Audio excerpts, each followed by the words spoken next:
Hello friends, मैं सुजीत पटेल। आज हम एडवांस न्यूमेरिकल एनालिसिस का एक और नया टॉपिक जिसका नाम है क्यूबिक स्प्लाइन इंटरपोलेशन के न्यूमेरिकल प्रॉब्लम को किस प्रकार से सॉल्व किया जाता है। तो फ्रेंड्स, हमने इससे पहले वीडियो लेक्चर में देखा था क्वाड्रेटिक स्प्लाइन इंटरपोलेशन के न्यूमेरिकल प्रॉब्लम को किस प्रकार से सॉल्व करते हैं।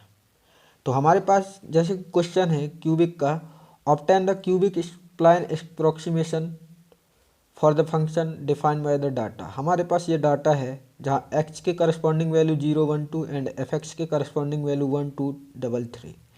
फ्रेंड्स, जैसा कि हमने देखा था पहले भी, यहाँ जो 0 है ये x0 की वैल्यू होगी, x1 की वैल्यू होगी, 2 x2 की वैल्यू होगी। इसी प्रकार ये जो 1 है fx0 का वैल्यू होगी, fx1 की वैल्यू 2 होगी, fx2 की वैल्यू 3 होगी। With m0 is equal to 0, m2 is equal to 0 and here find f 1.5। मतलब हमें फाइंड करना है 1.5। 1.5 हमारे पास x है, तो हम देखेंगे हमारे पास यहाँ दो इंटरवल बन रहे हैं 0 1 एंड 1 2। तो देखेंगे 1.5 किस इंटरवल में लाई कर रहा है, ये सिस्टम होता है। तो हम सॉल्व करते हैं क्वेश्चन को। हमारे पास क्वेश्चन है गिवन द डाटा, ये हमने डाटा लिखा है जो हमको गिवन था, m0 दिया था, m2 दिया था, हमने ये सारा लिख लिया। हमें फाइंड करना है f 1.5। तो फर्स्ट स्टेप आता है क्यूबिक स्प्लाइन में, हमारे पास फॉर्मूला होता है 4mi plus mi minus 1 plus mi plus 1, ठीक है, is equal to 6/h² bracket fi plus 1 minus 2fi plus fi minus 1 bracket close. यहाँ i है, i कैसे वेरी करेगा 1 से 1 2, ठीक है ना, 1 2 तक वेरी कराएंगे i को, क्योंकि जो आगे हम देखेंगे कि इसका क्या मतलब होता है फॉर्मूले का, ठीक है। तो हमारे पास और आगे देखते हैं, and since the points are equispaced with as equal to 0 1। जहाँ यहाँ h है, h का वैल्यू कितनी है 1।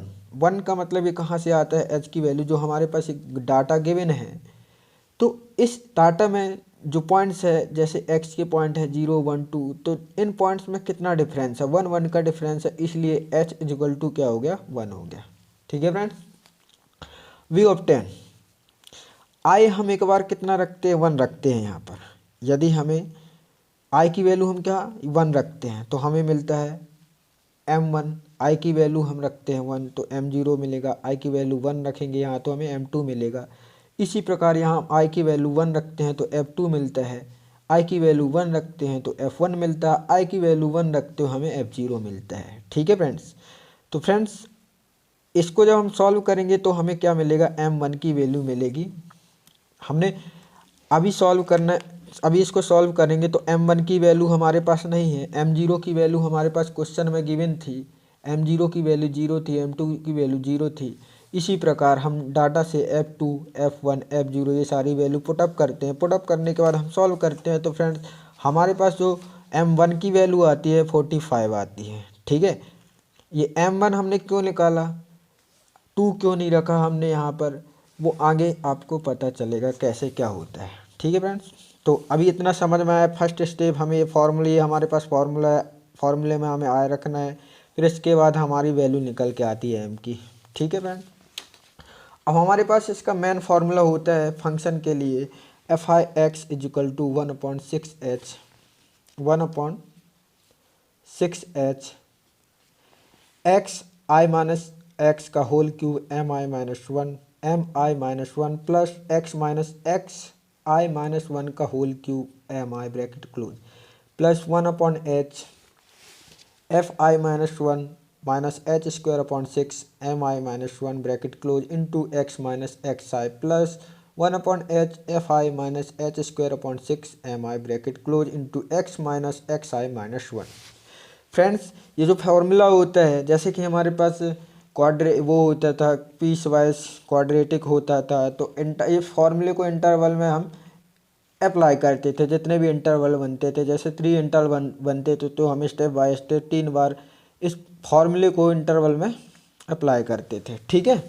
तो हमारे पास यहाँ 2 इंटरवल बन रहे हैं, एक बन रहा है 0 1 एंड 1 2। तो हम सबसे पहले इंटरवल 0 1 के लिए बात करते हैं। तो इस इंटरवल में हम इस फॉर्मूले को अप्लाई करते हैं।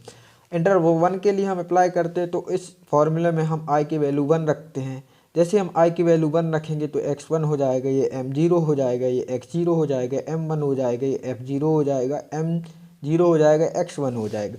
जैसे हमें यहाँ मिलेगा x0 m1 m0, तो जैसे हमें ये मिल गया ना आई की वैल्यू 1 रखने के बाद फॉर्मूले में, तो m0 हमारे पास मिला, m1 मिला। अब ये m0 m1 भी हमें यहाँ m0 m1 की भी वैल्यू रखना है, तो हमारे पास m0 की वैल्यू भी थी, m1 की वैल्यू भी थी। हमने डाटा से देखा x1 की वैल्यू क्या होती है, डाटा से देखा हमारे पास f0 की वैल्यू क्या होती है। ठीक है फ्रेंड्स, जैसे f0 की वैल्यू, x0 की वैल्यू 0 है, x1 की वैल्यू 1 है, x2 की वैल्यू 2 है। इसी प्रकार fx0 भी कह सकते हैं, f0 भी कह सकते हैं। तो f0 हमारे पास 1 है, f1 2 है, f2 3 है। ये हमारे पास m0 m2। अब हमने i की वैल्यू 1 ही क्यों रखा, क्योंकि हमारे पास यहाँ m1 मिल रहा है ना, हमारे पास m1 नहीं था, तो हमने यहाँ i की वैल्यू 1 रखा, तो हमारे पास m1 मिल गया। ठीक है फ्रेंड्स, ये हमारे पास m1 मिल गया। ठीक है, यदि m3 की भी ज़रूरत होती तो हम यहाँ 2 रखते तो m3 मिल जाता, यहाँ हम 2 रखते तो m3 भी मिल जाता। ठीक है, अब हम बात करते हैं, ये सारी वैल्यू हमने रखा, m0 m1 m2 जो जैसे इसकी रिक्वायर्ड थी हमें वैल्यू रखने के बाद जब हम इसको सॉल्व करते हैं तो हमारे पास फर्स्ट मिलता है फंक्शन के लिए f1x equal to 1/645x³ minus 39x plus 6। ठीक है फ्रेंड्स, तो हम जहाँ x की वैल्यू, हमारे पास जो x फाइंड करना था फंक्शन f1.5 करना, तो जहाँ ये 1.5x है, हमारे पास 0 1 में लाई नहीं कर रहा है, 1 से 2 में लाई कर रहा है। तो हम फॉर हम इंटरवल किसके लिए देखेंगे, अब इंटरवल 1 से 2 के लिए हम फॉर्मूले में अप्लाई करते हैं इंटरवल को, तो उसी फॉर्मूले में अब क्या आई की वैल्यू 2 रखते हैं, तो हमारे पास x2 मिलेगा, m1 मिलेगा, f1 मिलेगा, f2 मिलेगा। अब x2 x1 ये पता है कि कैसे आता है, अब ये वैल्यू m1, तो हम इन वैल्यू को यहाँ रखते हैं, तो हम कुछ इस प्रकार से हमें मिलेगा। जब हम इसको सॉल्व करते हैं तो हमारे पास f2x भी मिलता है, क्या f2x मिलता है 15/2 इंटू 2 माइनस एक्स का whole cube plus 77x/2 minus 44। ठीक है friends, an estimate at x is equal to 1.5, क्योंकि हमारे पास जो 1.5 मिलेगा इंटरवल 1 से 2 के बीच मिल रहा है, तो हम क्या करेंगे, जहाँ ये फंक्शन जो मिला है fx, तो x की प्लेस पर हम 1.5 रख देंगे, because the point x is equal to 1.5 lies in the interval 1 से 2। ठीक है, क्यों रखेंगे, क्योंकि जो हमारे पास 1.5 है कहाँ लाई कर रहा है, इंटरवल 1 2 में। तो जब हम यहाँ f2x x के प्लेस पर हमने 1.5 रखा, x के प्लेस पर 1.5 रखा। ठीक है, इतना ही रखना है। जब रख देते हैं तो कुछ इस प्रकार से हमको मिलता है, और इसको हम साइंटिफिक कैलकुलेटर से सॉल्व करते हैं। जैसे ही हम साइंटिफिक कैलकुलेटर से सॉल्व करते हैं तो हमारे पास जो f1.5 की वैल्यू आएगी 14.6875, ये हमारा फाइनल आंसर होता है। तो फ्रेंड, इसी प्रकार क्यूबिक स्प्लाइन इंटरपोलेशंस को सॉल्व किया जाता है।